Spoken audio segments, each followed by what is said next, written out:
You can search again. If your network hasn't been displayed, you can search again. Or if you found your network, you can just press A. So I'm going to press A. And now it's going to ask me for my password. So this is where you have to enter in your wireless key or your passphrase or your password, however it's written. This is where you have to enter in that particular number on your router. So I'm just going to enter that in off camera now. And I'm going to press OK, this button here. Right, and now it's saying connecting.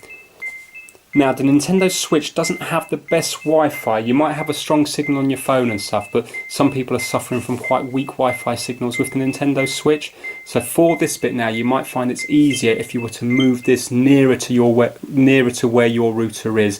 If you're finding that you can't find your network, or if it's taken forever, if it's taken a long time to go through, just move closer to where your router is. So as you can see, it's all gone through fine. So I can just tap OK. Remember, this is touch screen as well, so you can just tap the screen. OK.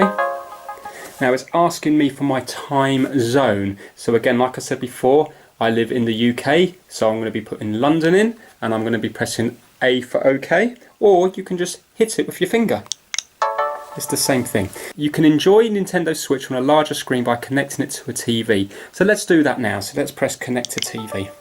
Right, detach the Joy-Con controllers from the console. Do not press any additional buttons when detaching the Joy-Con. It just says here, hold the rear release button and slide the controllers up. So if we have a look at the back of here, you can see that there's a little button here and a little button here. And it's nice and simple. You just hold that and lift them up at the same time. Like that. And then hold it and lift it up. So for example, it's easy to do it when it's facing you. You just use your finger to press the button in and then just slide it up like so.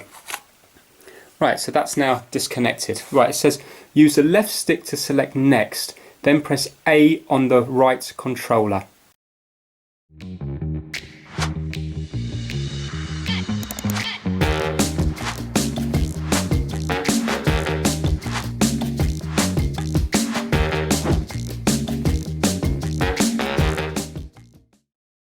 Then press A on the right controller.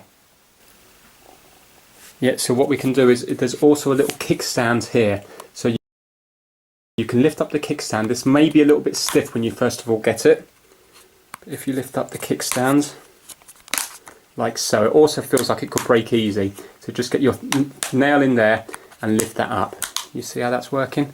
Nail in there and lifting up. Now, if you're wondering what this bit is here, this is where you would put a micro SD card. So the memory on this is quite small, so once you start to build up digital games, it doesn't matter if you're putting in little cartridges like that, but if you're actually buying games from the Nintendo eShop, then it's going to be done via digital, so it's going to get stored on the Switch. So you can get yourself a little micro SD card and you can just slot it up there, and then you can choose to save the games to the on the Nintendo Switch. But you don't have to worry about this just yet, because chances are if you're buying this, you're probably might be just to begin with, you might be just getting a cartridge game with it. So let's just close that down and go back to here. Right, it's saying use the left stick to select next, then press the A on the right controller. So just pop that down there like so. It says to use the left one to select next, so it says next down there, and I'm going to press the A on the right controller. Like that. And it says here you will need the following: the Nintendo Switch dock, the HDMI cable and the AC adapter. Well, we've done that. Now instead of using the controllers, I'm just going to use the touch screen because it's easier. I'm just going to hit next, and now it tells you what I just told you earlier. So I'm going to hit next there. Connect the items as shown. Turn on the TV and make sure the input channel is correct. Now that's important. On this monitor, I've got an HDMI input, I've got a VGA input, and I've got a DVI input. I need to make sure that it's on the HDMI input because that's the cable we're using. If you're plugging it into your TV, you are going to have to select the correct input. So I've grabbed a couple of remote controls here, and as you can see, on this LG remote control, it says input here. So I will just press that button.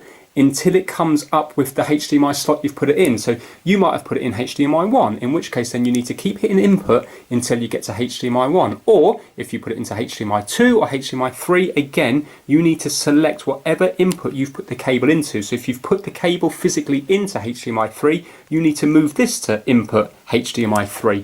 On this TV, it's not known as input, it's known as source. This is a Samsung TV, and on this one it would be source. So same principle again. If it's in HDMI 2 on the TV, you would keep pressing source until you get HDMI 2, or you would just hit source once, and then you can use your arrow keys to get to HDMI 2, and then press the enter button here.